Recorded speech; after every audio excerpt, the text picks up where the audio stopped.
All right. Well, hopefully everyone had a good Memorial Day, and because of that, now all of a sudden it's already Tuesday when I'm recording this, and we'll try to have it uploaded by Wednesday. Although I might just get it up today because I suspect the week kind of snuck by, and those of you who were already busy, it's just stayed that way. Now, so here's the thing, and I guess in the little link that I send you, I'll mention this to keep participating with us. And I've got a few ideas that I think will make this doable. So the first one is last week would have been a good week to assign nothing, but we didn't think of that. So this upcoming week, there'll be nothing assigned. I may try to make some reflection video, but we'll kind of see how things go. So just a little bit of catch up if you've got the energy for it. And if not, then just hang with us and consider that other stuff in the past and just read along with us of what we have assigned. The other thing is I think we're going to keep them short. So this time the assignments pages 44 through 51. And the other good news is, like last week, how the assignment was easy. It's easy again. It's a lot simpler to follow. He's doing less referencing of what's going on in his context. So more good news. The other thing is, here's what I think we'll do. For parts that I point out, I'm going to jump around more than usual, and I'm going to read more than usual. And the idea is, if you just get your copy and follow along, then watching this can it can be the reading. All right. So I have my copy, and that's why I'm doing it in here instead of outside where it's just so lovely. But I want to sit somewhere where I can set all my stuff and reference it. So, in a way, right on 44, and that paragraph, the first full paragraph, in a way gets at what this part's going to be talking about. Because what happens here is Luther turns to the prevailing practices at his time of how it was that you took communion, more or less. And he talks about the problems with it. The problems filtered through the word, okay? So this first paragraph on page 44, he says, "But how many are there today who know that the Mass," so it's just the service, but specifically communion, "how many are there today who know that the Mass is the promise of Christ? I will say nothing of those godless preachers of fables who teach human ordinances instead of this great promise. And even if they teach these words of Christ, they do not teach them as a promise or testament, neither therefore as a means of obtaining faith." So he's talking about that the way communion had been preached, it didn't zero in on what Jesus said. And if it did, it didn't zero in on what he promised. Because remember in the last section where he zeroed in on, so what is a testament, is how he talked about it. What is communion? And it's this testament, and that's just a promise that's made on account that, a will and testament, how that works, that the benefits you receive by someone's death. And so Jesus talks about that there has to be someone who's giving something and something that's given and received. And that's ultimately what communion is about. It's not about how to do it right. It's not even about what elements, that's the way, that would be the technical word we use, the bread and wine. What about that is right or wrong? It's about what's being promised and what's being received. And it's Jesus promising himself, his body and blood given and shed for you. So there's the first paragraph. But what he talks about is how that they teach human ordinances. In other words, there was a lot of, the words that he used are on page 45 at the last paragraph, worthy preparation and proper observance. I'm going to come back to that, but that was the focus of it. How did you prepare for communion in a worthy manner, and how did you observe it properly? So how did you do it the right way? Those were the, how did you get communion the right way, and how did you get ready for communion the right way? And those were the emphases at the time. And the problem with this is what always happens is it overshadows what's being promised, and instead of focusing on what you're about to receive, you focus on what you've done to be worthy of receiving it, when it's emphasized about how you get ready for things. And so Luther, now if you jump to page 50, and page 50, it starts off with a paragraph, and I'm in the middle of it, and he has this great way of capturing the irony of when we go to communion, and what we've focused on is observing it properly and preparing in a worthy way. So in the middle of this paragraph, you might find it, the sentence before says, who in the world is so foolish as to regard a promise received by him or testament given to him as a good work, which he renders to the testor by his acceptance of it? So then, what heir will imagine he is doing his departed father a kindness by accepting the terms of the will and the inheritance it bequeathed to him? So he's talking about this irony in that by focusing on what we do to get ready and making sure that we're doing communion right, we're treating it like, oh, God, we're doing you some favor by making sure that everything is just right and that we're worthy.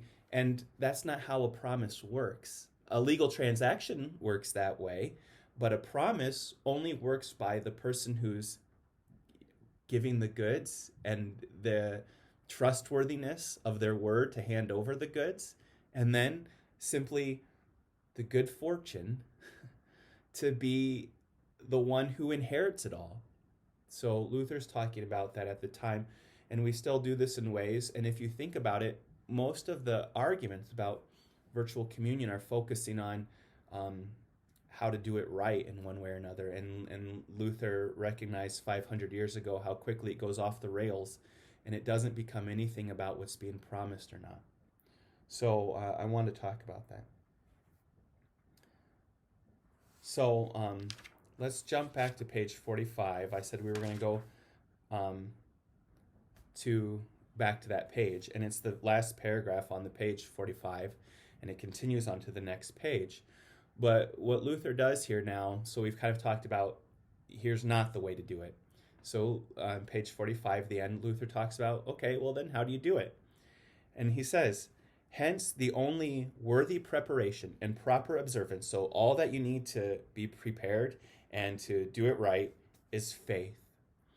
The faith by which we believe in the Mass, that is, in the divine promise.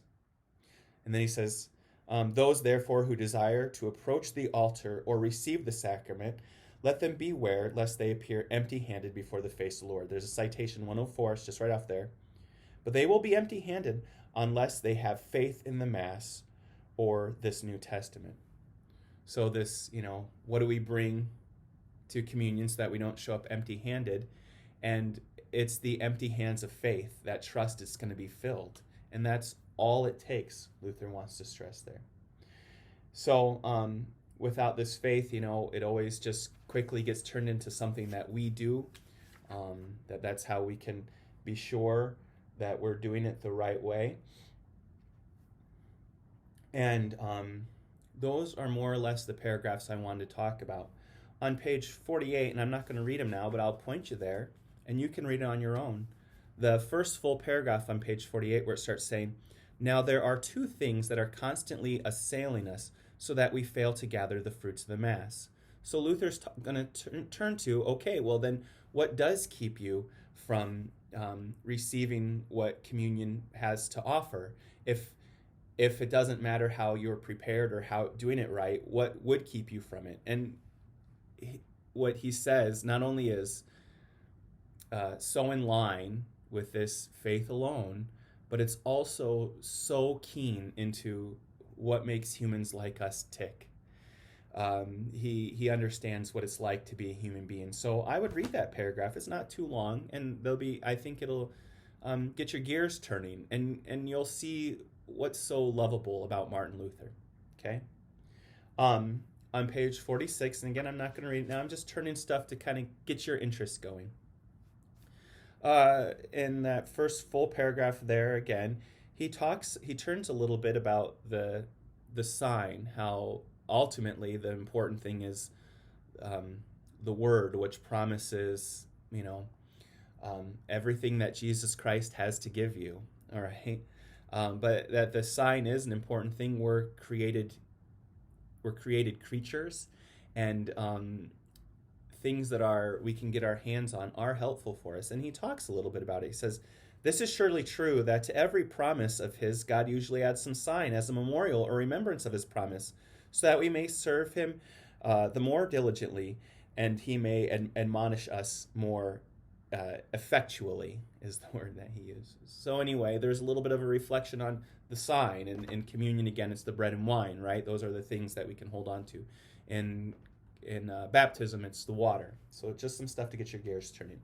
Now, if you're just going to read one paragraph, it is a bit longer of a paragraph, actually. It's a very long paragraph. I've cited it before. But, just as much as you can hang on, it's on 47, that first full paragraph, where he says, "Here you may see what great things our theologians of the sentences has produced in this matter." The sentences are just sort of, it was the commentary at the time of how to do communion. Let me see if I can find one really quick.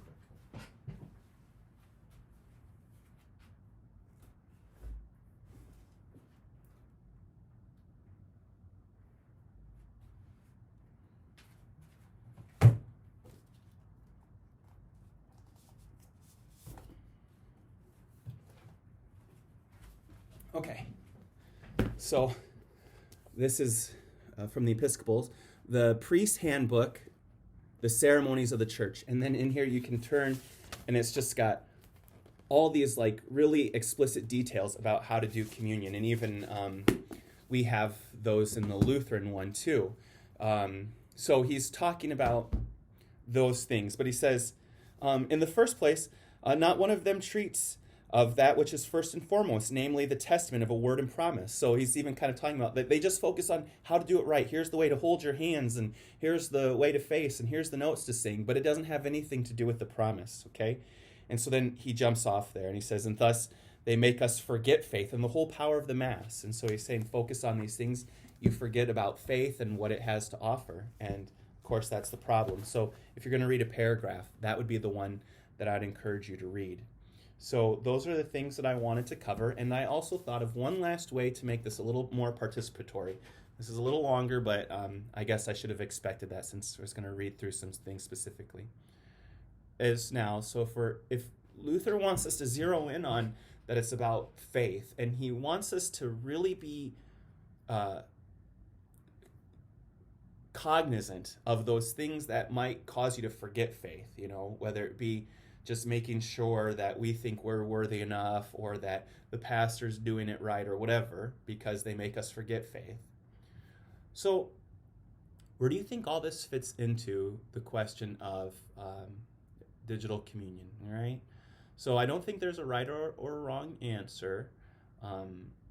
So let's just think about that. And I want to hear what you have to say. And it can be as short as a sentence, a paragraph, or a whole page. And those of you who respond to me, that I send you back a little reflection, and so that it's not a waste of time for you. And we can do this in our group as well. So that's long enough for now. Thank you for sticking with me, for indulging me. Our first sermon series after Holy Trinity Sunday is going to be on the sacrament. So you're helping me prepare. So that's enough. I'm going to wrap up. Thank you. Bye.